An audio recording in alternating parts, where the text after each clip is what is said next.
Alhamdulillahi Rabbil Alamin. Wassalatu wassalamu ala ashrafil anbiya'i wal mursalin wa ala alihi wa ashabihi ajma'in. Allahumma rabbi shrah li sadri wa yassir li amri wahlul 'uqdatam min lisani yafqahu qawli. Wa la hawla wa la quwwata illa billahil 'aliyyil 'azim. Allahumma la sahla illa ma ja'altahu sahla wa anta taj'alul husna in syi'ta sahla rabbi yassir wa la tu'assir wa atmim bil khair amma ba'. Yang dihormati lagi dikasihi Al-Fadil Tuan Pengerusi Majlis, tak silap saya selaku pengerusi juga bagi IQ. Seterusnya kepada seluruh ahli jawatankuasa IQ ini, hadirin hadirat yang dihormati lagi dikasihi oleh Allah Subhanahu wa taala sekalian.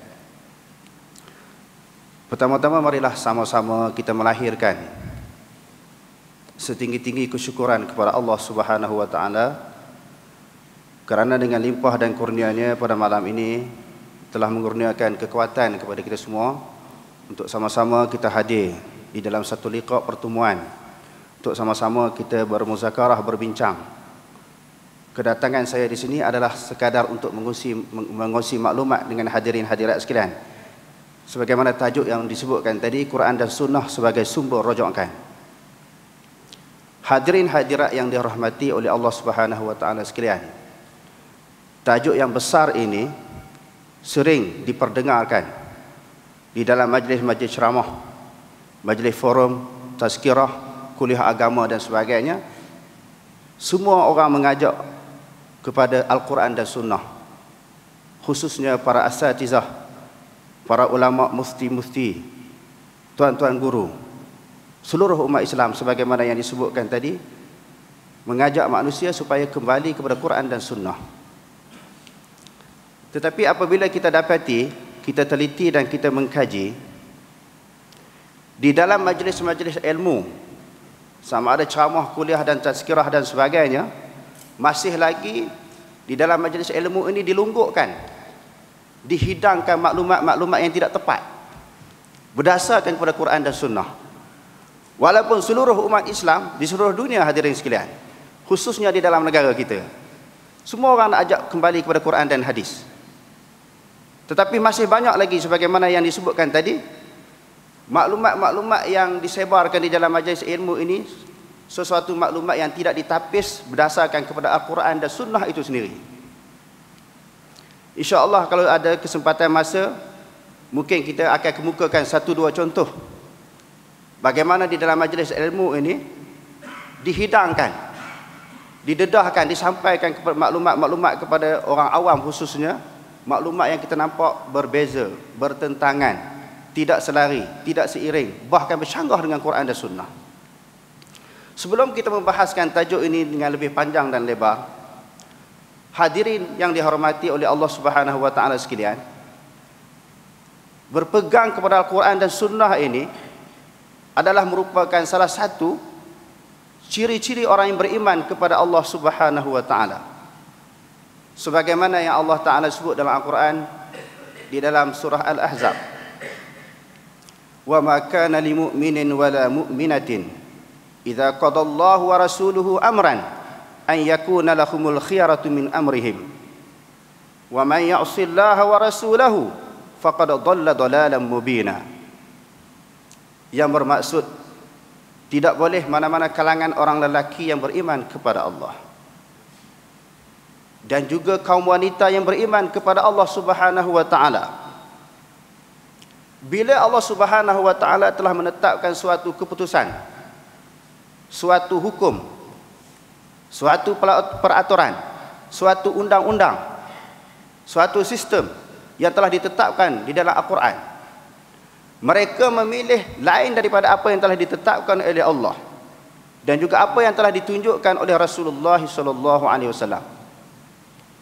Allah Ta'ala kata, faqad dhalla dhalalan mubina wa man ya'sillaha wa rasulahu, orang-orang yang menjanggahi Al-Quran, menjanggahi sunnah Nabi sallallahu alaihi wasallam, faqad dhalla dhalalan mubina.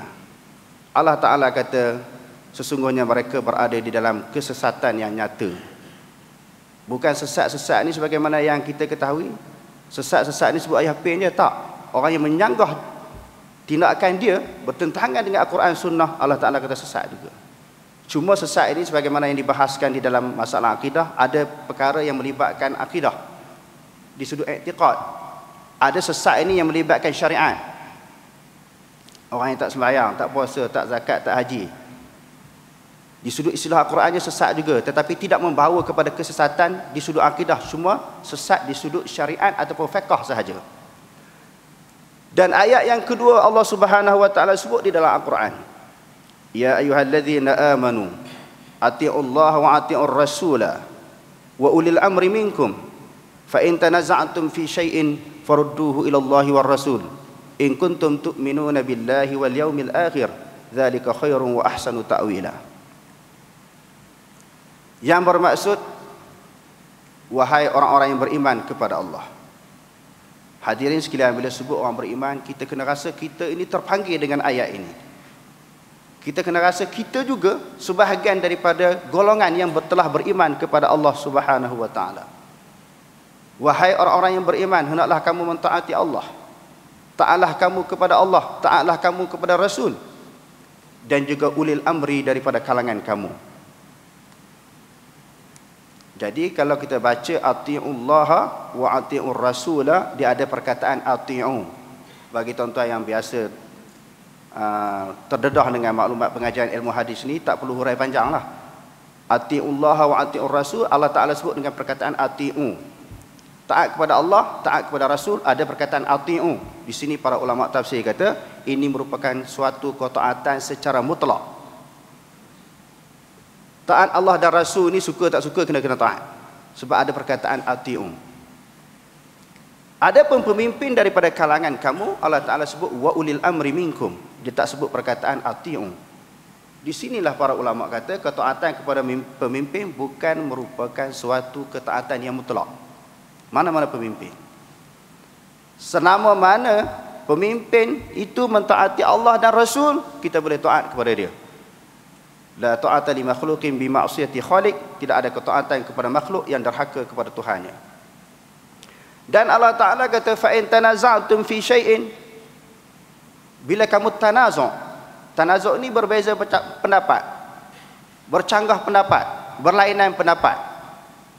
Bila berlainan pendapat ini bukan Allah Ta'ala ajar kita suruh bertumbuk, suruh berkelahi, suruh bermasam muka. Kan di dalam negara kita bagai-bagai aliran kan, pemikiran. Ada yang berpegang secara pemikiran pondok, ada secara alul hadis. Maknanya kalau benda-benda yang forok macam ini, bila berlaku perselisihan pendapat, farudduhu ilallahi war rasul. Tetapi kita tengok di dalam negara kita, tuan-tuan hadirin sekalian, perkara ini tidak berlaku. Walaupun semua pihak, setiap individu Muslim itu mengaku mesti kena kembali kepada Allah dan Rasul. Bila berlaku perbalahan, pertelingkahan, bermasam muka, tidak bertegur di antara satu sama lain. Sedangkan berlaku khilafiyah itu masih lagi di dalam masalah furu' agama. Jadi Allah Ta'ala ajar kita, innamal mu'minuna ikhwatun. Setiap orang beriman itu bersaudara walaupun berbeza pendapat dengan kita. Mungkin juga suatu isu yang saya akan bentangkan pada malam ini, mungkin kita berbeza. Tetapi perbezaan berlaku di sudut furu' dan insya-Allah di hujung perbincangan kita nanti saya akan buka soalan. Kalau tuan-tuan rasa tak selesa, rasa bertentangan, berbeza, itu biasa tuan-tuan. Jadi kita tengok dalam mazhab pun macam-macam mazhab, macam-macam pandangan. Dalam satu mazhab, umpamanya mazhab Syafi'i, berbagai-bagai pandangan. Apatah lagi kita tengok di luar daripada mazhab Syafi'i. Maknanya itu kita kena terbuka di dalam isu-isu agama ini yang melibatkan perkara-perkara furu' agama, bukan perkara usul kepada agama.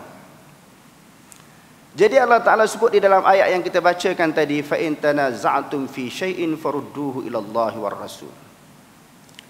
Jika kamu bertanazu', berbeza pendapat, berselisih pendapat di antara satu sama lain, hendaklah kamu kembali kepada Allah. Kembali kepada Allah di sini, kembali kepada Al-Quran. Kita buka Al-Quran. Dan yang keduanya, kembali kepada Rasul, kita buka hadis.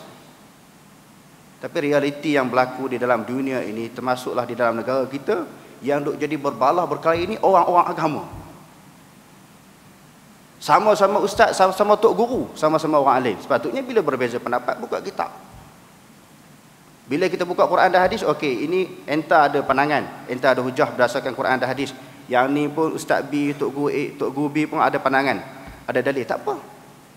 Tak ada masalah berlaku perbezaan pendapat itu, bahkan berlaku sejak berzaman lamanya, sejak kemunculan mazhab lagi. Bahkan berlaku perbezaan pendapat ini di kalangan para sahabat Nabi. Daripada kalangan para sahabat Nabi, bukan sahaja daripada kalangan imam yang empat. Di sini saya nak kemukakan salah satu daripada bukti dan dalil yang dipelajari di dalam kitab-kitab pengajian kita, khususnya orang yang pernah belajar di dalam ilmu yang disebut sebagai ilmu turas, melalui pengajian sistem turas. Turas ni ilmu kitab-kitab pondok. Tadi masa sampai di sini tadi saya sempat bersembang dengan ayah Dr. Azri, Pak Long. Pak Long pun pernah mengaji pondok rupanya. Secara kebetulan saya pun pernah mengaji pondok sikit. Jadi masa tak kira mengaji di mana tu tak ada masalah tuan-tuan.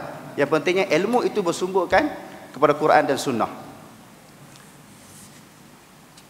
Saya nak buktikan salah satu contoh yang didedahkan ataupun disampaikan di dalam sistem pengajian kita di dalam kitab-kitab turas ini, berhubung dengan penafian kepada ilah di dalam kalimah syahadah. Bila kita mengucap dua kalimah syahadah, asyhadu an la ilaha illallah, aku naik saksi bahawa tiada Tuhan yang disembah melainkan Allah. Naik saksi itu apa dia? Kalau naik taksi semua orang tahu kan? Naik saksi itu apa dia?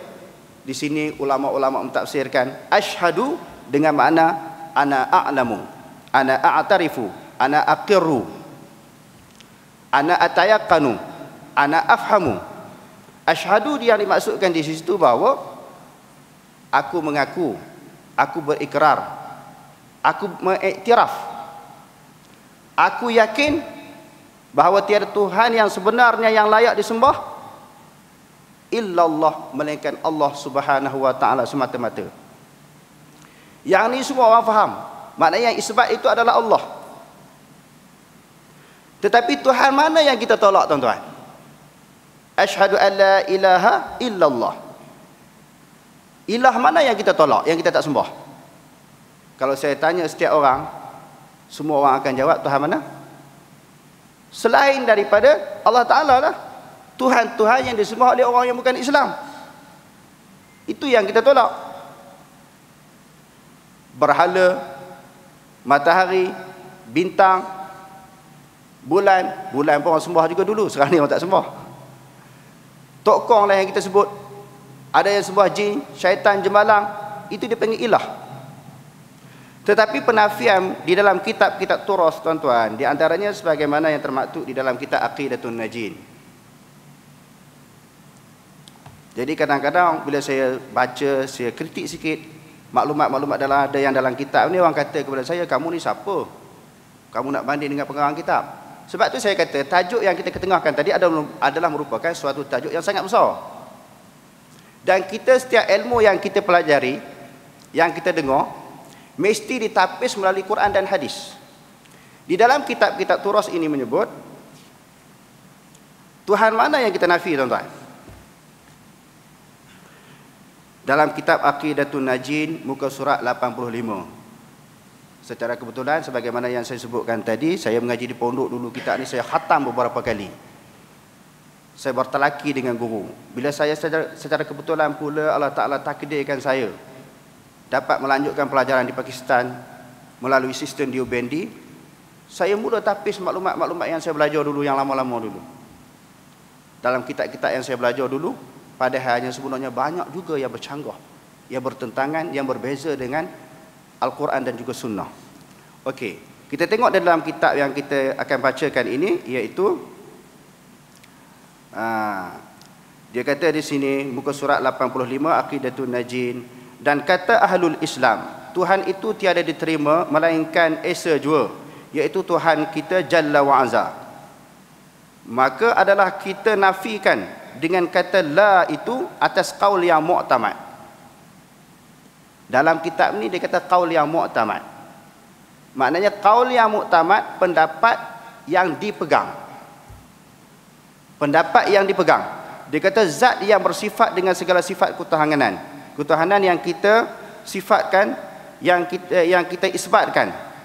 Dengan la ilaha illa itu zat yang bersifat dengan segala kamalat, lagi maha suci daripada segala sifat kekurangan, iaitu Allah Ta'ala. Maka nyatalah daripada kata ini, bukan yang kita nafikan itu Tuhan yang disembah oleh kafir. Dalam kitab kita ni kata apa? Bukan yang kita sembah itu Tuhan yang disembah oleh kafir, seperti matahari dan bulan dan api dan berhala dan lainnya. Yang tu bukan kita tolak. Nanti saya nak buktikan ayat Quran yang kita nafi itu, yang kita tolak tu Tuhan mana.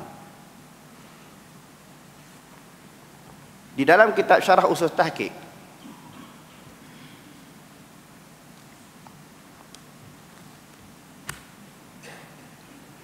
dalam kitab Syarah Usul Tahqiq, muka surat yang ke-17,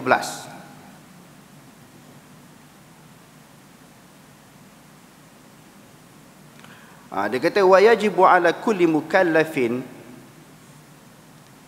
ya'lamu ma'naha ala aslihi wa akhzihi min ahlihi wa qad zahara al-jahlu ma'naha fi zamanina. Dia kata fi zamanina siyama fi zamanina hadha fa innaka la tajidu man yuhaqqiqu ma'naha min aslihi min al-khassati aslan minal amati faslan minal amati. Artinya wajiblah atas tiap-tiap orang mukallaf daripada segala orang yang berakal yang sampai umurnya 15 tahun belajar makna kedua kalimah itu atas makna asal itu. Maknanya asyhadu an la ilaha illallah tu tuan-tuan, nak faham betul-betul kena belajar dengan orang yang ahlinya. Bukan dengan sebarang orang boleh belajar. Kita tengok di sini siapa ahli yang faham akan kalimah ini. Dan wajiblah mengambil maknanya, makna la ilaha illallah Muhammadar Rasulullah itu, daripada orang yang ahlinya, dan sungguhnya telah nyatalah bebal dengan makna dua kalimah syahadah itu pada tiap-tiap masa. Maknanya bebal, orang tak faham. Kalimah la ilaha illallah ni ramai orang tak faham, khususnya di zaman kita sekarang. Istimewa pula pada kita sekarang. Pada kita sekarang ini, maka bahawasanya tiadalah engkau peroleh akan orang yang menghuraikan sebenar-benar makna dua kalimah itu. Maknanya sekarang ni susah dah dapat. Tuan-tuan belajarlah, masuk universiti mana pun, sampai di Mesir pun, belajar dengan mana-mana doktor pun, kalau ikut ayat ni, sukar untuk kita jumpa orang yang dapat faham kalimah la ilaha illallah. Jadi siapa yang faham? Saya tak faham. Saya belajar di UBND pun saya tak faham. Sebab saya bukan ahli. Saya belajar kepada guru di UBND pun bukan ahli. Tuan-tuan pun sama, bukan ahli. Dia kena cari guru yang ahli. Dia kata dua kalimah itu daripada asalnya, daripada segala orang pilihan, orang-orang ternama, iaitu orang pilihan, segala tuan-tuan, segala datuk-datuk. Sama ada datuk-datuk ni yang pangkat kerajaan bagi ke, ataupun datuk yang ada cucu, termasuk sekali. Dia kata tak faham. Dan orang-orang yang tua-tua, orang tua-tua pun tak faham. Kesian kat orang tua-tua yang ada pada malam ni. Dia sendiri tak faham dua kalimah syahadah berdasarkan kepada kitab ini. Dan Rashid, dan Syekh, dan Haji pun tak faham. Yang tak pergi haji lagi tak faham. Dan Qori, dan imam. Kalau imam pun tak faham, makmum lagi tak faham. Dua kalimah syahadah ni dalam kitab ni kata, imam pun tak boleh faham, makmum lagi tak faham. Dan khotib, orang yang baca khutbah, yang jadi makmum daripada yang mendengar khutbah lagi tak faham. Dan Bilal, dia sebut perkataan Bilal. Dan segala lebay-lebay segala lebay-lebay pun tak boleh faham. Kita nak tengok siapa yang akan faham di sini. Saya dah tak faham, tuan-tuan pun tak faham dua kalimah syahadah ni. Siapa yang faham?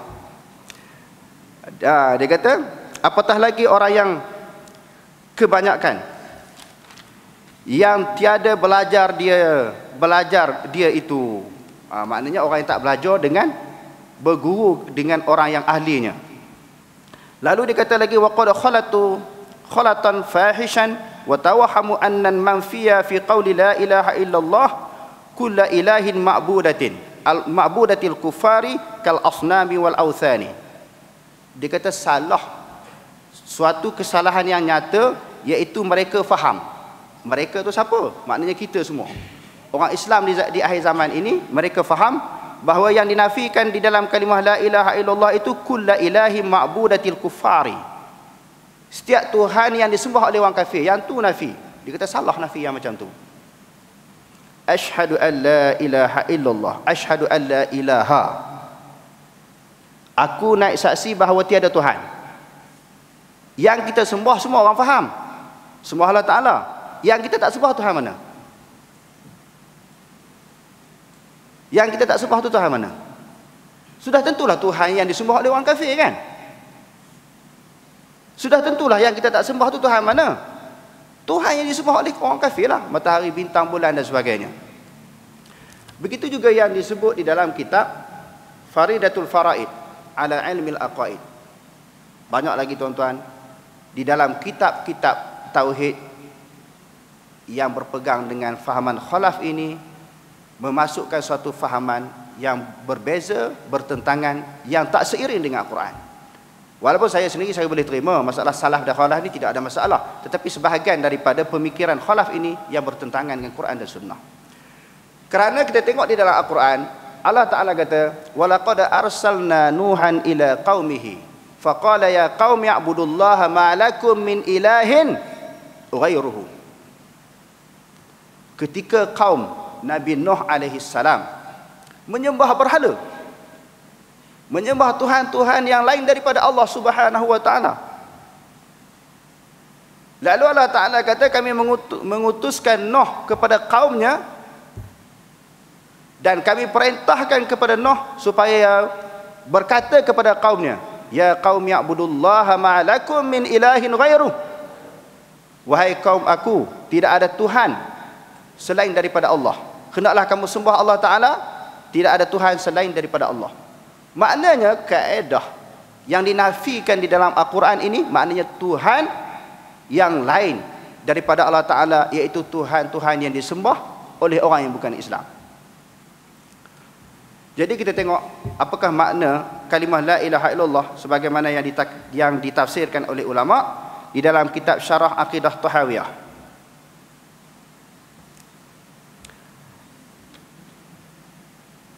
Dia kata fashamala dzalika jami'un alihatil ma'budati.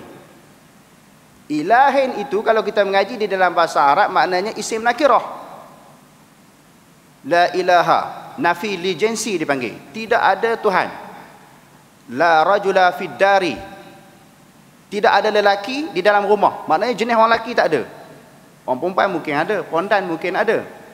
La itu dipanggil nafi li jinsi di dalam bahasa Arab.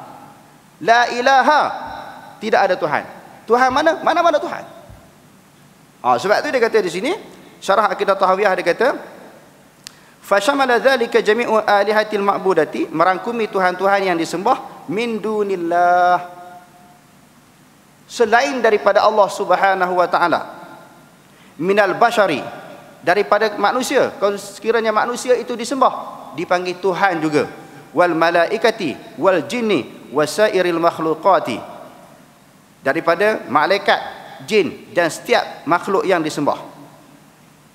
Oleh karena itu dia kata wattadha bidzalika annahu al-ma'budul haqqu wahdahu wa lihadza ankara al-musyrikuuna hadhihi al-kalimata. Merangkumi yang kita nafi itu adalah semua Tuhan-Tuhan yang disembah oleh orang kafir. Sama ada Tuhan itu daripada kalangan manusia, malaikat dan juga jin. Maknanya itulah kalimah yang dinafikan di dalam Al-Quran. Begitu juga kalau kita baca di dalam kitab Usul Dakwah yang dikarang oleh Dr. Karim Zaidan. Bagaimana dia menghuraikan perkataan ilah di dalam kalimah la ilaha illallah. Muka surat yang ke-16 dia kata ma'nal ilahi amal kalimatu ilah fayuradu bihi al-ma'bud. Adapun makna ilah yang dimaksudkan di sini, yang dikenakan di sini adalah setiap yang disembah. Setiap yang disembah, apa yang disembah? Di antaranya Allah Ta'ala tanya Nabi SAW, afara'aita man ittakhadha ilahahu hawah. Wahai Muhammad, adakah kamu tidak memperhatikan? Maksudnya, adakah kamu tahu ataupun tidak tahu? Ada di kalangan manusia ini yang menjadikan hawa nafsu sebagai Tuhan. Apa maksud menjadikan hawa nafsu sebagai Tuhan? Kalau sekiranya arahan dan perintah daripada Tuhan, daripada Allah Subhanahu wa Ta'ala, wajib kita patuhi, wajib kita turuti. Tetapi seseorang manusia ini, apa sahaja yang didorongi oleh hawa nafsu dia, semua dia tunduk, semua dia patuh, semua dia turut.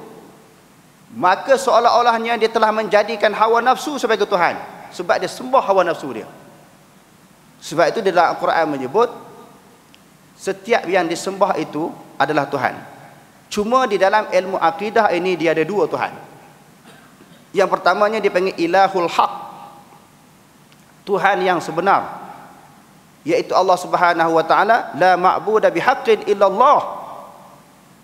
Tidak ada yang layak yang disembah, sama ada matahari yang kita sebutkan tadi, bulan, bintang, malaikat, jin, hawa nafsu, semuanya tidak layak disembah. Itu dia panggil Tuhan juga di sudut bahasanya, di sudut lurahnya, tetapi dia panggil Ilahul Batil. Maknanya Tuhan yang salah, Tuhan yang tidak sebenar. Tuhan yang sebenar adalah Tuhan Allah Subhanahu wa Ta'ala. Jadi dikata wahya tusta'malu bi ma'nal ma'bud. Maknanya ilah itu digunakan dengan makna yang disembah. Maknanya setiap yang disembah itu adalah dipanggil sebagai Tuhan. Bihaqqin au bi batilin. Sama ada sembah itu dengan sebenar, iaitu Allah Ta'ala dipanggil Tuhan juga, sebab dia ma'bud, disembah. Au bi batilin, ataupun sembah dengan tidak sebenar, matahari, bintang, bulan dan sebagainya, sebagaimana yang disebutkan tadi, maka disembah juga. Secara kesimpulan daripada penerangan dan perbahasan tadi, hadirin sekalian, nampak tak nampak? Jelas tak jelas? Faham tak faham? Ada maklumat-maklumat yang dihidangkan, yang disampaikan di dalam majlis-majlis ilmu ini, walaupun kita sebutkan tadi mesti kembali kepada Quran dan Sunnah, tetapi maklumat yang ada dalam kitab kita dalam masalah ini, di dalam bab ini, sama tak dalam Quran dan Sunnah? Tak sama. Sebab tu setiap maklumat kita kena tapih. Marilah orang hebat macam mana pun, alim macam mana pun, sama ada tok guru ke tok haru ke, semua kita kena tapih. Tapih dia, penapih dia adalah Quran. Itu baru kita bagi satu contoh. Kalau bagi banyak-banyak contoh takut melompat pula. Setengah orang, tuan-tuan ni saya yakin okey, dah biasa dengar-dengar maklumat perbahasan macam ni. Setengah tempat tu saya bentang kan, dia melompat. Mujur tak gaut, tak pitam je. Dia dah biasa mengaji lama-lama dah macam tu. Bila saya kata benda ni bercanggah dengan Quran ni, sebab dia sendiri pun sebelum ni dia kata kita kena kembali kepada Quran dan Sunnah. Bila kita tunjuk Quran, tunjuk Sunnah, dia tak pakai pula. Sebab itu menjadi tanggungjawab kepada kita semua supaya kita memberi maklumat penerangan kepada manusia yang berhubung dengan ilmu yang berkaitan dengan agama ini, iaitu dengan Quran. Sebab itu di mana-mana masjid dan surau ini perlu diketengahkan ilmu Quran. Dan juga ilmu daripada hadis Nabi SAW. Tak boleh pakai main goreng je. Main pakai goreng je. Istilah tempat kami pakai kencing je. Oh, hebat sikit kencing. Jenis suka kencing orang. Dia tak boleh macam tu. Dia kena bagi maklumat berdasarkan kepada nafs, kepada dalil dan juga kepada fakta. Hadirin hadirat yang dirahmati oleh Allah Subhanahu wa Ta'ala sekalian, secara kebetulan pula malam ini dan bulan ini kita berada di dalam bulan apa? Bulan Muharram kan? Dah masuk hari yang keberapa dah, doktor? Berapa hari dah? Belum lagi? Belum lagi ya? Dan insya-Allah kalau kita panjang umur, bulan depan kita akan, bulan depan ke minggu depan? Minggu depan kita akan masuk kepada bulan Muharram. Di mana bulan Muharram ini, apakah isu yang dibentangkan kepada kita? Apakah maklumat yang akan dihidangkan kepada kita melalui ceramah-ceramah, tazkirah dan sebagainya? Berhubung dengan apa? Berhubung dengan penghijrahan Nabi SAW dan juga para sahabat daripada Mekah ke Madinah Al-Munawwarah. Penghijrahan para sahabat ini tidak menjadi kemusykilan, iaitu tak ada masalah, kita boleh terima. Tetapi yang jadi kemusykilan di sini penghijrahan yang berlaku kepada Nabi SAW itu sendiri, kerana banyak di dalam kitab-kitab sirah, sebagaimana yang termaktub di dalam sirah Ibnu Hisham, sirah Ibnu Ishaq, di dalam kitab sirah Tabari, di dalam kitab Nurul Yaqin, menyebut bahawa berlakunya penghijrahan Nabi SAW. Nabi berhijrah bermula daripada mana? Daripada rumah dia sendiri. Pada waktu bila? Waktu siang ke waktu malam? Waktu malam. Lepas tu diceritakan juga di dalam sirah yang masyhur yang kita belajar, iaitu dia menempatkan di tempat tidur dia. Siapa dia? Sayyidina Ali. Tadi kita tapih melalui Quran, yang keduanya kita tapih melalui sunnah. Betul tak sirah itu? Maklumat yang kita dapat. Secara kebetulan saya bawa Sahih Bukhari. Kita tengok bagaimana Imam Bukhari melaporkan sirah itu. Benarkah memang berlaku penghijrahan kepada Rasulullah itu di tengah malam?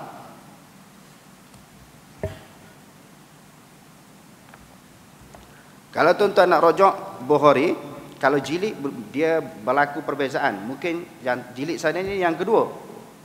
Kalau yang tuan-tuan mungkin ketiga keempat, di atas cetakan yang berlainan, cetakan yang berbeza, iaitu pada hadis nombor 3905. Hadis nombor 3905.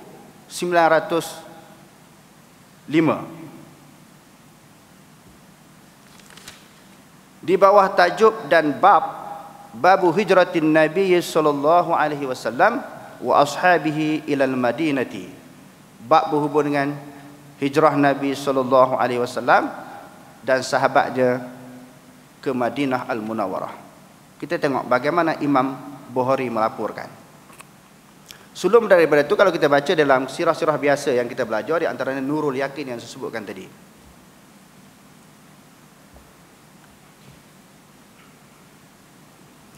Falamma jaa mi'adul khuruj, apabila sampai hari yang telah dijanjikan untuk keluar berhijrah. Rasulullah ni berjanji dengan Abu Bakar kan, dia nak pergi hijrah ke Madinah. Sebelum itu dia beritahu dulu kepada Rasulullah, beritahu dulu kepada Abu Bakar. Wa amara ibna ammihi Aliyan, Rasulullah memerintahkan ibna ammihi, anak kepada bapa saudaranya, iaitu Sayyidina Ali, sepupu dia, bil mabiti makanahu. Rasulullah ni sebelum keluar diarahkan Sayyidina Ali tidur di tempat dia. Itu sirah yang biasa kita dengar kan. Tuan-tuan nak tahu lebih lanjut, lebih panjang lagi, tuan-tuan dengarlah ceramah selepas bulan ni, minggu depan. Di masjid-masjid surau-surau cerita bab hijrah ni, tuan-tuan akan dengarlah cerita ni. Nanti kita tengok tepat ataupun tidak, selari ataupun tidak sebagaimana yang dilaporkan oleh Imam Bukhari. Dia kata kaila yaqa'u syakku fi wujudihi. Dia menempatkan Sayyidina Ali di tempat tidur dia supaya Sayyidina Ali tidur. Tujuan Rasulullah ini disebut dalam kitab ini supaya orang kafir tak syok. Rasulullah ni ada ke tak ada ke? Tapi kalau masih tengok ada lagi di tempat Rasulullah tu orang tidur, oh Muhammad ni tak keluar lagi ni, dia tak lari lagi, dia tak hijrah lagi ke Madinah, maknanya dia mau tunggu lagi. Supaya nak hilangkan syak, dia menempatkan Sayyidina Ali di tempat dia, asna al-laili, di pertengahan malam. Di waktu malam dia menempatkan Sayyidina Ali di tempat tidurnya. Fa innahum kanu yuraddiduna an-nazra, mereka itu selalu mengintai-ngintai di celah-celah lubang rumah Rasulullah. Yuraddiruna nazra min syuqukil bab, daripada belahan-belahan pintu. Maknanya lubang-lubang pintu tu duk teropong Muhammad ataupun Rasulullah ni. Rasulullah ni pergi ke tak pergi ke? Sekali tengok, ada lagi orang duk tidur tempat Rasulullah ni. Tempat Muhammad, dia mau panggil Muhammad, dia mau tak panggil Rasulullah. Intai lagi. Ada lagi. Wusha kali ketiga, ada lagi. Muhammad ni tak keluar lagi daripada rumah dia. Liya'lamu wujudahu, untuk mereka mengetahui tentang keberadaannya di dalam rumah, summa sajja aliyan bi burdihi. Kemudian Rasulullah selimut Saidina Ali dengan kain selimut dia. Penyantunnya Rasulullah ni memang sifat dia begitu. Tetapi maklumat ni betul tak betul? Dia selimut Saidina Ali dengan kain selimut dia. Wa haraja 'alal qaum wa huwa yaqra'u. Selepas dia selimut Saidina Ali dengan kain selimut dia, lalu Rasulullah baca apa? Ni tuan-tuan, berapa ayat ni? Semua orang tidak terkecuali, sama ada orang kecil, orang dewasa, sampai orang tua, semua apa ayat ni. Rasulullah ni nak keluar rumah dia baca apa? Wa ja'alna min baini aydihim saddan wa min khalfihim saddan fa aghshaynahum fahum la yubsirun. Fa alqallahu an-nawma alaihim hatta lam yarahu ahadun. Lalu Allah Taala campakkan mengantuk kepada orang kafir yang duduk keliling rumah Rasulullah tadi. Sehingga seorang pun tak nampak Rasulullah keluar. Pergi ke mana? Pergi ke Madinah Al-Munawwarah. Sampailah Rasulullah sallallahu alaihi wasallam pergi bertemu Abu Bakar di Gua Saur. Sampai bertemu Rasulullah dengan Abu Bakar di Gua Saur tanpa dapat dilihat oleh orang kafir. Kerana apa? Kerana apa? Pertamanya penghijrahan itu berlaku di waktu malam. Yang keduanya Rasulullah baca ayat tadi. Cuba kita tengok pula tuan-tuan, kita nilai pula. Sirah yang biasa kita dengar ni sama ada daripada Ibnu Hisham, yang ini pun ambil daripada Ibnu Hisham, Ibnu Ishaq, dan juga di dalam Tarikh Tabari, kitab-kitab yang besar-besar ni. Kita tengok apa pula yang dilaporkan oleh Imam Bukhari. Apa istimewanya? Apa kelebihannya Sahih Bukhari? Tuan-tuan pun dah tahu. Asahul kutubul musannafah ba'da al-Quran. Seasah-asah kutub, sesahih kutub, sekuat-kuat kitab selepas Al-Quran, Bukhari. Kalau selepas Al-Quran dia ada Bukhari Muslim, itu yang paling kuat. Kalau satu kitab saja, Bukhari. Selepas Al-Quran, Bukhari, tak ada kitab lain. Bukan Nurul Yaqin, bukan Ibnu Hisham, bukan Ibnu Ishaq, bukan Matan al-Badrin, bukan Aqidatul Najin, bukan Syarah Usul Tahqiq. Selepas Al-Quran bukan. Selepas Al-Quran Sahih Bukhari. Selepas tu baru marilah Sahih Muslim, Sunan Abu Daud, Sunan Tirmizi, Sunan Nasa'i, Ibnu Majah, dan kitab-kitab yang lain. Selepas Quran, Bukhari. Kalau dalam kitab Syiah, Bukhari ini setara dengan usul kafi. Dia tak pakai ni, Bukhari dia tak pakai, dia pakai usul kafi selepas Quran. Quran itu sendiri pun dia tak pakai sebenarnya. Yang tu kena hari lain pula lah jemput. Nak cerita bab Syiah hari lain dia makan masa. Ini nak cerita bab kekeliruan yang berlaku daripada kalangan ahli sunnah sendiri. Bukan nak cerita Syiah lagi. Yang tu lagi merapu buat-buat ni. Kita nak cerita daripada kalangan ahli sunnah sendiri.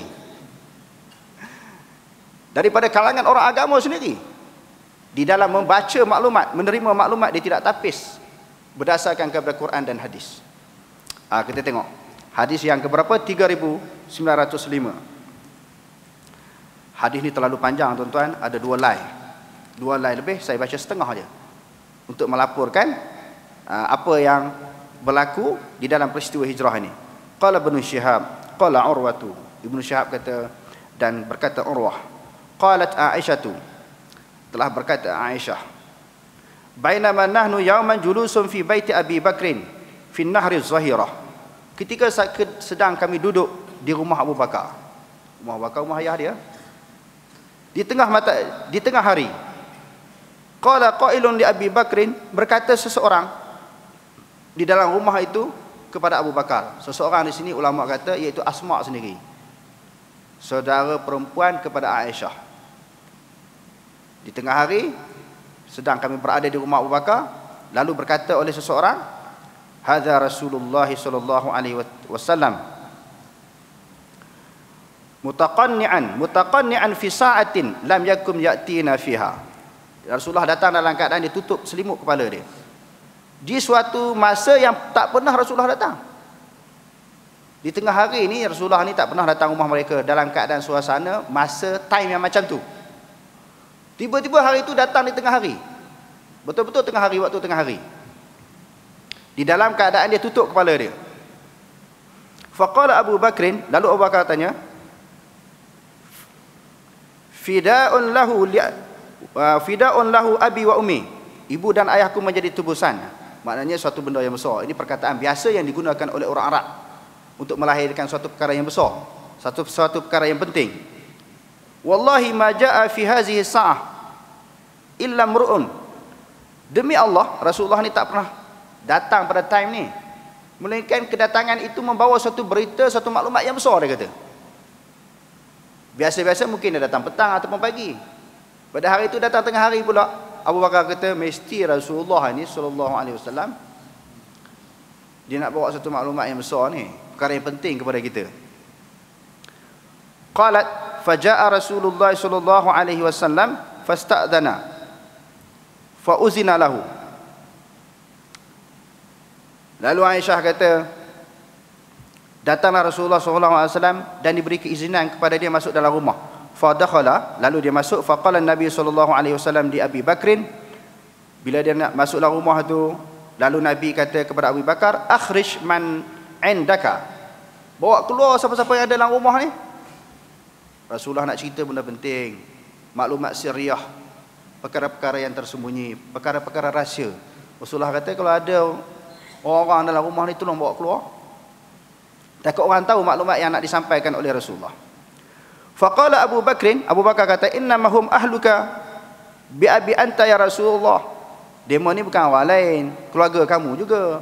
Maknanya Aisyah ada dalam rumah dia, kau keluarga mereka, bukan orang lain. Lalu Rasulullah kata, qala fa inni qad uzina li fil khuruj, sesungguhnya diberi izin kepada aku untuk keluar, iaitu pergi berhijrah. Qala Abu Bakrin, faqala Abu Bakrin, lalu Abu Bakar kata, as-sahabatu, kamu perlu teman ke? Nak geng ke? Nak join sekali? Perlu kawan ke? Nak pergi sekali tu? Bi abi anta ya Rasulullah, ayahku menjadi tebusan wahai Rasulullah. Kamu nak sahabat ke? Nak teman ke? Qala Rasulullah sallallahu alaihi wasallam, na'am, ya. Qala Abu Bakrin, Abu Bakar kata, fakhus bi abi anta ya Rasulullah ihdah rahilataini, ambillah salah satu daripada dua tunggangan, salah satu daripada dua unta ni ambillah untuk menjadi kenderaan kita. Qala Rasulullah sallallahu alaihi wasallam bisaman, aku tak akan ambil melainkan dengan harga. Berapa harga dia? Rasulullah kata macam tu. Qalat Aisyah fajahiznahuma ahassa jihazi wa sana'na lahuma sufratan fi jirabin. Lalu kami menyediakan sebaik-baik bekalan kepada mereka berdua, Rasulullah sallallahu alaihi wasallam, kepada Rasulullah dan ayah dia. Faqatan Asma'u bintu Abi Bakrin qit'atan min nitaqiha farabatat bihi ala famil jirabi. Lalu kenderaan disediakan. Asma' ini saudara perempuan bagi Aisyah, koyak tali pinggang dia, ikat bungkusan yang disimpan di dalamnya makanan, kain yang disimpan terdedah terbuka mulut dia, diikat dengan tali pinggang yang diberi oleh Asma'. Cerita ini panjang, saya cuba ringkaskan. Kita tengok di dalam peristiwa hijrah ini, tuan-tuan, semua ahli keluarga Abu Bakar terlibat dalam peristiwa ini. Abu Bakar sendiri dah confirm dia sahabat Nabi. Ishuma fil ghari iz yaqulu li sahibihi la tahzan innallaha ma'ana. Aisyah pun terlibat di dalam membantu Rasulullah menyediakan bekalan makanan. Asma' pun sama, dan juga salah seorang anak lelaki kepada Abu Bakar pun turut bersama. Dia pergi bermalam bersama dengan Rasulullah di dalam gua dan ayah dia sendiri. Sebelum subuh di dalam riwayat ini dia balik ke Mekah untuk dapat maklumat apa yang dilaporkan oleh orang kafir musyrikin, iaitu isu tentang kehilangan Rasulullah. Dia dapat maklumat daripada Mekah, dia pergi tengah malam jumpa ayah dia dan dia jumpa Rasulullah sallallahu alaihi wasallam. Jadi kita tengok di dalam riwayat Bukhari ini, tuan-tuan, semua ahli keluarga Rasulullah terlibat di dalam membantu Rasulullah di dalam peristiwa hijrahnya. Dan kita tengok beberapa perbezaan laporan daripada sirah yang kita belajar ini dengan apa yang dilaporkan oleh Imam Bukhari. Dia ada beberapa perbezaan.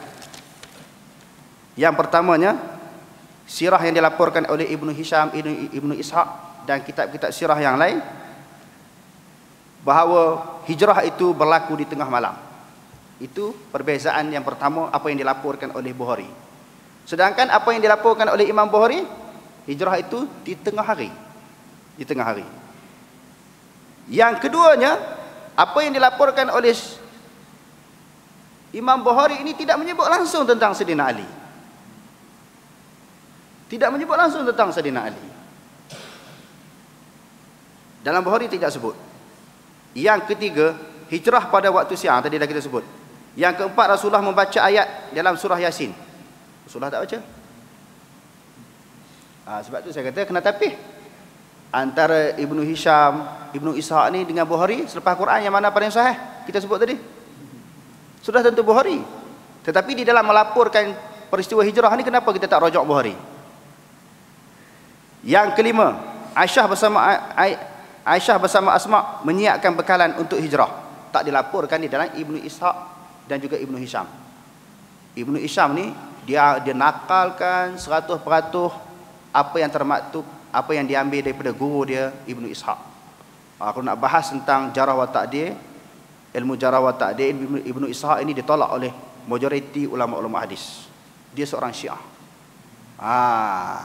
Dia seorang Syiah, tidak boleh terima periwayatan dia. Yang keenam, semua anggota keluarga Abu Bakar terlibat. Yang dilaporkan oleh Ibnu Ishaq dan Ibnu Ishaq dan juga Ibnu Hisham tidak melibatkan Abu Bakar. Abu Bakar tidak banyak terlibat. Yang banyak terlibat Sayyidina Ali. Sebab itu tuan-tuan, mudah dikenal periwayatan itu adalah periwayatan yang dilaporkan oleh Syiah, iaitu setiap perkara yang besar di dalam sejarah Islam ini, mereka mesti melibatkan Sayyidina Ali. Walaupun dalam peristiwa hijrah ni Sayyidina Ali tidak begitu terlibat.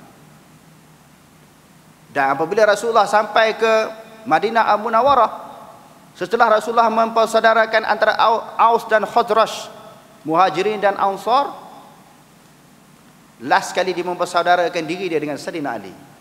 Sedangkan dia memang saudara Sayyidina Ali, sepupu Sayyidina Ali, apa perlu disaudarakan? Semua dilaporkan oleh perawi-perawi yang berfahaman Syiah. Yang ketujuhnya, di dalam Sahih Bukhari tidak menyebut syaitan. Maknanya syaitan yang bagi cadangan untuk menangkap Rasulullah, kan? Kerana dalam Quran Allah Ta'ala kata, wa iz yamkuru bika alladhina kafaru liyuthbituka aw yaqtuluka aw yukhrijuk wa yamkuruna wa yamkurullah wallahu khairul makirin. Ingatlah wahai Muhammad, ketika orang kafir itu merancang nak menangkap kamu, membunuh kamu dan nak mengusir kamu keluar daripada kampung halaman kamu. Mereka merancang, Allah Subhanahu wa taala merancang, tetapi perancangan Allah Subhanahu wa taala itu sebaik-baik perancangan. Disebut di dalam sirah yang selalu kita dengar dan kita belajar, ada seorang tua, syaitan menjelma seorang tua.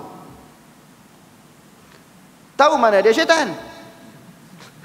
Yang penceramah ni pun nak bawa cerita ni, tahu mana dia syaitan. Kita pernah tengok muka syaitan macam mana? Macam mana dia boleh andai kat orang tua tu syaitan? Syaitan itulah yang mencadangkan supaya Rasulullah itu ditangkap dan dibunuh. Macam mana kenal syaitan?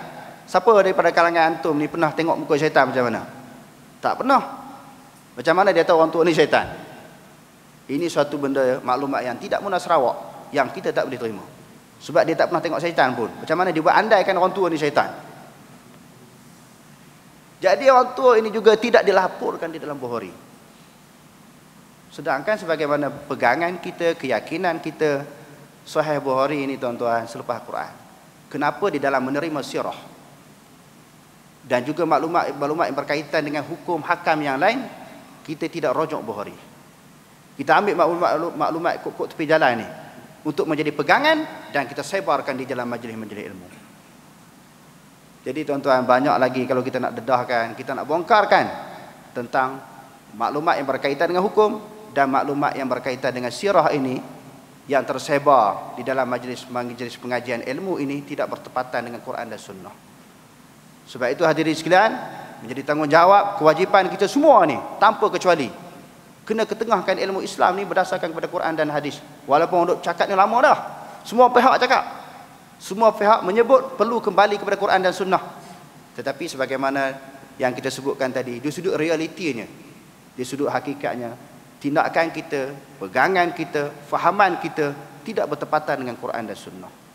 Jadi saya rasa itulah sedikit sebanyak dua contoh yang sempat dibentangkan ataupun dibincangkan pada malam ini.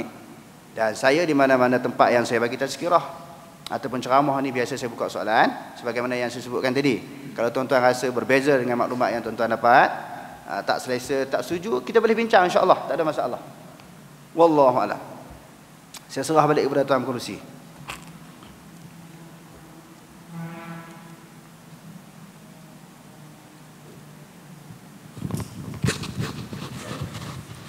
Jazakallah khairan katsir. Itu tadi kupasan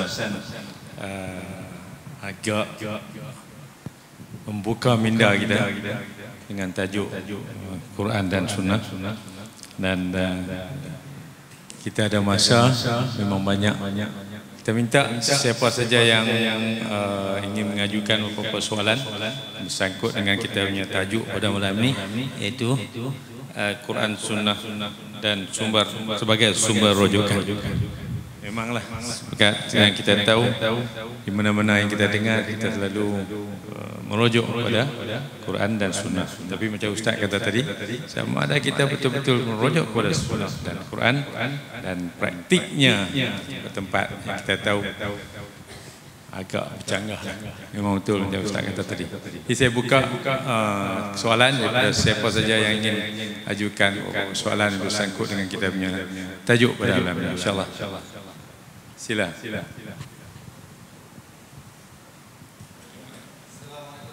Assalamualaikum.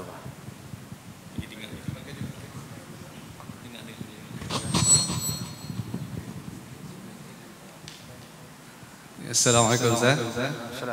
Nak tanya sikit berkenaan dengan tajuk yang Ustaz cakapkan pada malam ni. Jadi kalau kita tengok, memang insya-Allah kita di IQ ni faham apa yang Ustaz cakapkan. Tapi masalahnya di luar. Masyarakat di luar tu tak boleh terima apa yang kita nak kata. Jadi ceritanya apa kaedah yang terbaik nak sampaikan, insyaallah. Subhanaka la ilma lana illa ma 'allamtana innaka antal alimul hakim wa la haula wa la quwwata illa billahil aliyil azim. Soalan kata kalau kita di IQ ni tak ada masalah lah. Boleh terima, insya-Allah kan. Memang biasa dah didedahkan tajuk-tajuk yang macam ni. Tetapi masyarakat di luar sana, kawan-kawan kita, sahabat-sahabat kita di luar sana, macam mana? Apakah kaedah yang terbaik untuk kita memberi maklumat yang tepat yang bersumberkan kepada Quran dan Sunnah ini? Saya nampak berdasarkan pada pengalaman saya dan pengalaman kami. Saya hadirin sekalian, tadi saya tak maklumkan, terlupa kehadiran saya pada malam ini bersama dengan ahli hutan kuasa. Ahli hutan kuasa iaitu pengajian hadis, Quran dan hadis di Taman Impiana Kuala Kangsar. Jadi maknanya kami pun sedang merancang untuk buat satu sekolah. Melalui sekolah ini kita akan ketengahkan sistem pendidikan berdasar pada Quran dan hadis. Jadi cara yang terbaik ni macam mana? Maknanya kita berkawan dengan demo ni. Kita jangan buat musuh golongan-golongan yang macam ni. Golongan yang berhaluan kiri ni kita jangan bermusuh, jangan kita hentam. Kita kena berkawan. Sebab saya sendiri berdasarkan pada pengalaman saya dulu pun berfikiran macam tu juga sebab saya mengaji di pondok. Tuan-tuan boleh tengok kitab pondok yang saya belajar ni, tengok memang dah lama. Sampai dah makan dengan hujan bubuk dah, bukan baru saya beli. Memang saya memang duduk di pondok sungguh. Saya pun berfikiran macam tu. Tetapi bila saya belajar hadis-hadis, mengaji tafsir dengan talaki, dengan berguru betul ni, baru saya nampak banyak pegangan kita tersilap dan tersasar dan bercanggah, berbeza dengan Quran hadis. Cara pendekatan yang terbaik kita berkawan, selalu berbincang. Kita menerang, jangan menyerang. Dalam keadaan kita tak serang pun tuan-tuan, orang labelkan saya sebagai Wahabi. Masyhur di Perak, di Kuala Kangsar ni. Ustaz ni Wahabi, dia kata, terus saya mengaji dengan dia sesat. Aku pegang dengan Quran hadis boleh sesat, kamu tak pegang Quran hadis lagi kamu sesat. Tapi ayat tu saya tak jawab, saya jawab di sini je. Saya tak jawab kepada dia, aku pegang Quran dan hadis ni sesat, kamu lagi sesat. Tapi saya tak cakap macam tu. Saya cakap di sini je. Tapi kita jangan menyerang. Dia kata macam tu, kita dengar je. Sebab Nabi SAW tidak semua tentangan orang, tuduhan orang, kritikan orang terhadap dia jawab. Kadang-kadang kita dengar saja, kita tengok sesuai dengan pemikiran yang macam tu, tak perlu jawab pun. Sebab tu orang Arab kata tarkul jawab alal jahi fahuwa jawab. Tinggal memberi jawapan kepada orang jahil, itulah jawapan sebenarnya. Kadang-kadang kita tengok air muka dia, dia ni tak ada jawab. Jawab lagi teruk dia. Lagi dia lawan. Lagi dia tentang. Lagi dia kontra dengan kita. Diam. Hari itu kita biar dulu bagi dia dijawab, bagi dia bantai kita dulu, bagi dia hentam. Hari lain kita belanja dia minum, makan, kita teka dia. Kita sampaikan maklumat yang sebenarnya macam mana. Kena usaha ini berterusan. Cuma saya nak ulang sekali lagi, perkataan menyerang jangan. Sebab memang pemikiran majoriti rakyat Malaysia macam tu. Sebab dia lahir-lahir di atas muka bumi ni, lahir-lahir sahaja, inilah sistem pendidikan yang tersebar seluruh Malaysia. Sebab itu kenapa Kapar Sin dia menentang sangat undang-undang hudud. Dia lahir-lahir, itulah sistem yang diterapkan di dalam negara kita, undang-undang yang dilaksanakan. Dan secara kebetulan memang dia belajar undang-undang dunia. Sebab itu dia sukar untuk terima undang-undang hudud. Sesuatu pemikiran, ideologi, maklumat yang bercanggah dengan pemikiran dia, dia lawan. Sebab dia tak faham. Begitu juga orang yang tolak ilmu Islam yang berdasarkan kepada Quran hadis ni, bukan mereka tolak Islam. Kadang-kadang mereka tolak kita. Cara pendekatan kita tu kadang-kadang tidak berapa sesuai. Dia mau duk pegang lama dah dengan benda-benda ni, dah jadi darah daging. Tiba-tiba kita nak rongkaikan masalah ini, pegangan ini dalam masa 2-3 hari. Susah tuan-tuan.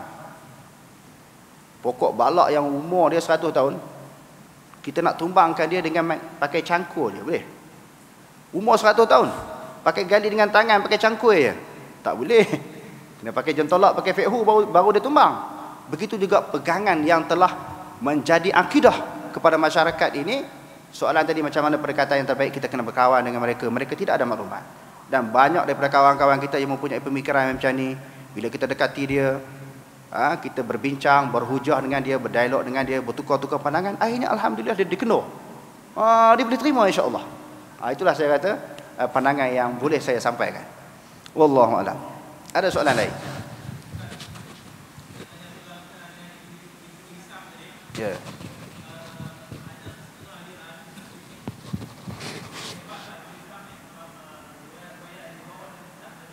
Ya.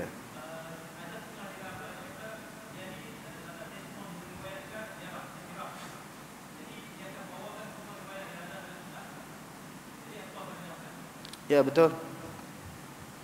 Kalau kita belajar hadis ini, satu hadis, kita belajar ilmu jarah wa ta'dil. Jarah ini maknanya sesuatu ilmu yang membedah siasat, yang mengkritik orang, kritik para perawi. Yang keduanya ta'dil, maknanya mengakui, mengiktiraf seseorang perawi. Ibnu Ishaq termasuk di dalam jarah. Ulama menjarahkan dia majoriti, walaupun segelintir mentakdilkan dia. Tetapi yang mentakdilkan dia itu taraf yang rendah, bukan taraf yang tinggi. Yang menjarahkan dia itu taraf yang tinggi. Yang kritik dia itu taraf yang besar, yang tinggi. Jadi sama ada hadis kita nak terima ataupun sirah ini, bagi ahli sunnah wal jamaah, dia ada sistem dia, dia ada kaedah dia, iaitu mesti melalui periwayatan seseorang perawi yang diiktiraf dan diakui, walaupun masalah sirah. Sebab di dalam Muslim menyebut as-sanadu minad din. Sanad itu sebahagian daripada agama. Tak semestinya hadis sahaja kita kena terima melalui periwayatan yang boleh diterima. Begitu juga sirah. Selain daripada sirah yang kita bacakan tadi, termasuklah sirah ataupun maklumat sejarah berhubung dengan peristiwa yang berlaku kepada para sahabat. Di antaranya cerita Sa'labah kan. Tuan-tuan boleh buka yang dalam YouTube, saya pun dah dedahkan siapa Sa'labah ini. Betulkah maklumat yang tersebar di dalam majlis ilmu? Sa'labah ni ada 22 orang. Sa'labah yang mana satu yang kata tak bayar zakat itu? Ada 22 orang ulama kaji. Sebenarnya tidak berlaku. Begitu juga cerita Alqamah. Jadi tuan-tuan boleh buka YouTube, saya dah bahas di dalam YouTube. Dan isunya di sini sirah macam mana? Sirah pun sama, kita nak terima hadis ataupun sirah juga mestilah terikat dengan periwayatan. Seseorang yang bawa sirah itu boleh diterima ataupun tidak. Kalau sekiranya ulama-ulama jarah wa ta'dil menolak dan tidak menerima mereka, kita juga tidak boleh menerima. Wallahu a'lam. Ada soalan yang terakhir? Ya.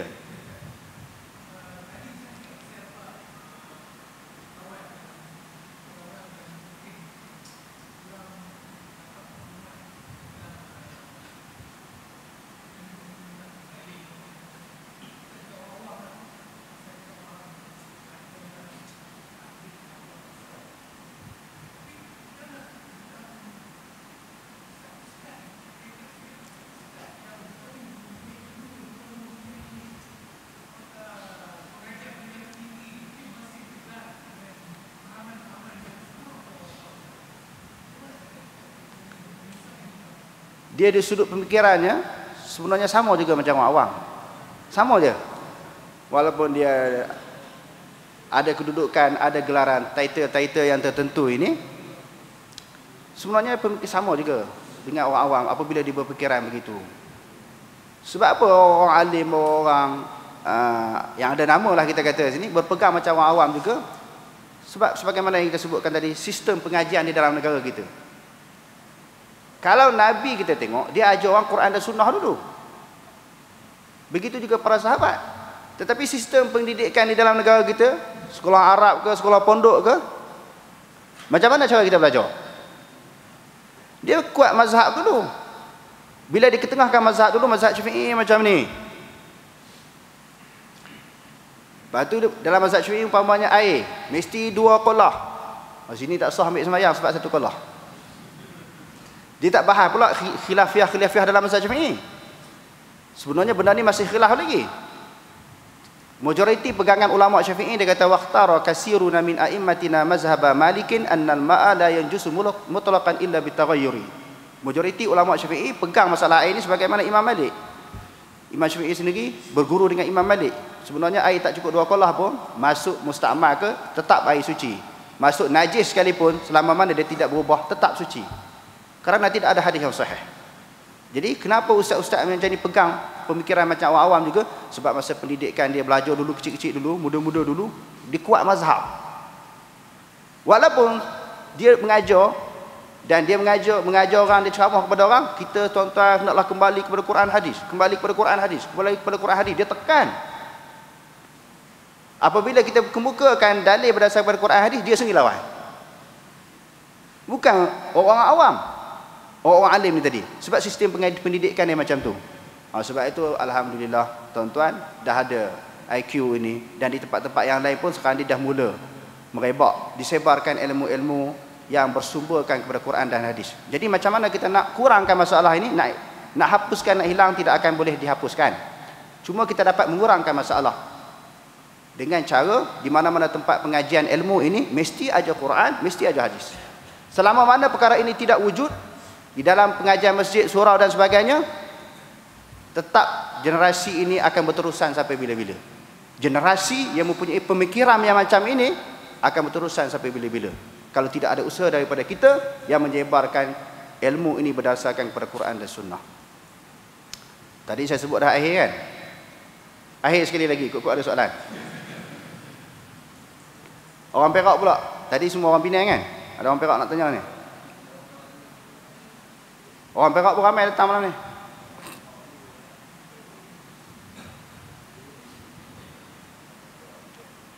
Ya, sila.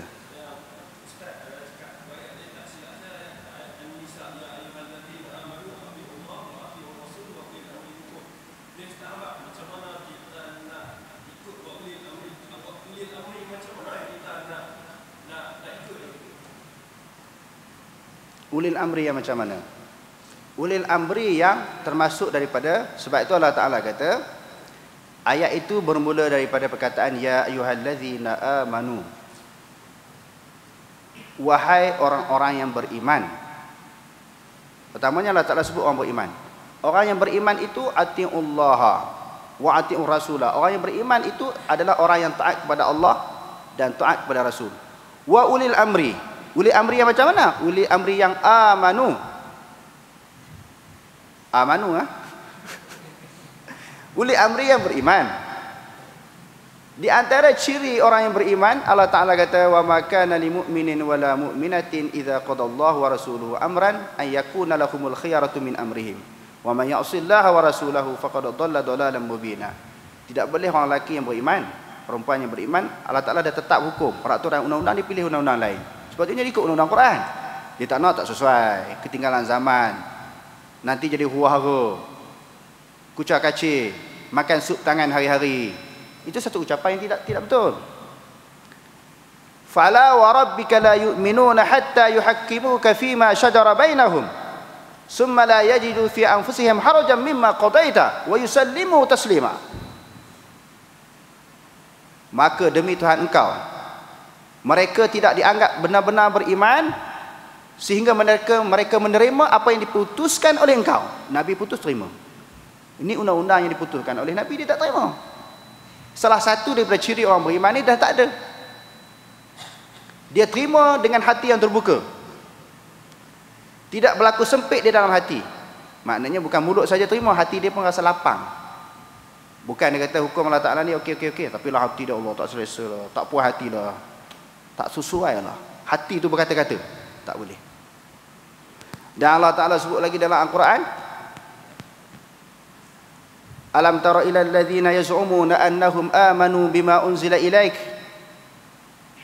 wa ma unzila min qablik wa ma unzila min qablik yuriduna an yatahakamu ila at-taghut wa qad umiru an yakfuru bih wa yuridu asyaitanu an yudillahum dalalan ba'ida wa idza qila lahum ta'alu ila ma anzalallahu wa ila ar-rasul ra'aital munafiqina yasudduna anka sududa. Wahai Muhammad, kamu tak perhati ke, kamu tak tengok ke, ada di kalangan manusia ni yang mengaku beriman kepada apa yang diturunkan kepada engkau, iaitu Quran, dan apa yang diturunkan sebelum engkau, kitab-kitab yang terdahulu, Taurat, Injil dan Zabur. Yuriduna an yatahakamu ila taghut. Mereka mahu berhukum dengan undang-undang taghut. Selain daripada undang-undang Islam dipanggil undang-undang taghut ataupun undang-undang jahiliyah. Afa hukmal jahiliyah yabghun wa man ahsanu minallahi hukman liqaumin yuqinun. Apakah hukum jahiliyah yang kamu kehendaki? Hukum siapa yang lebih baik daripada hukum Allah kepada orang-orang yang yakin? Jadi uli amri yang macam mana? Uli amri yang ikut undang-undang Allah Ta'ala, ikut undang-undang yang dibawa oleh Nabi. Wa idza qila lahum ta'alu ila ma anzalallahu wa ila ar-rasul, bila dikatakan kepada mereka hendaklah kembali kepada hukum Allah dan juga hukum yang disampaikan oleh Rasul, ra'aital munafiqina yasudduna anka sududa. Niscaya kamu melihat wahai Muhammad, orang munafik itu menghalang manusia daripada mendekati kamu dengan sejauh-jauhnya. Dahlah dia tak nak terima orang nak dekat dengan kita, orang nak berkawan dengan kita, nak join kita, nak sokong kita, dia halang.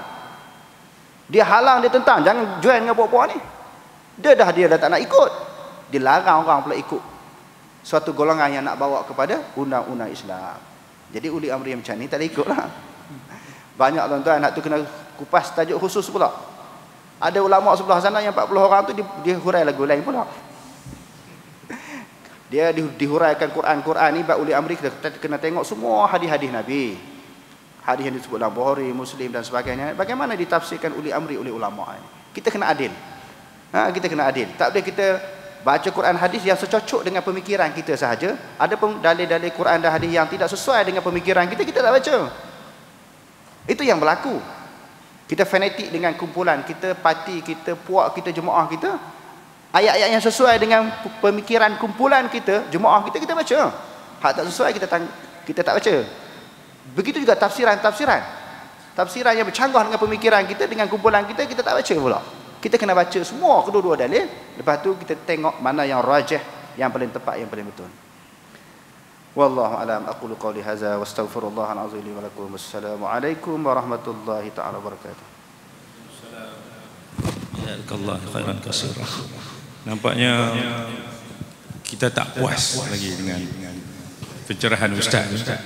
Mungkin kita kena panggil lagi Ustaz mai sekali lagi. InsyaAllah kita akan bincang peringkat jawatan kuasa.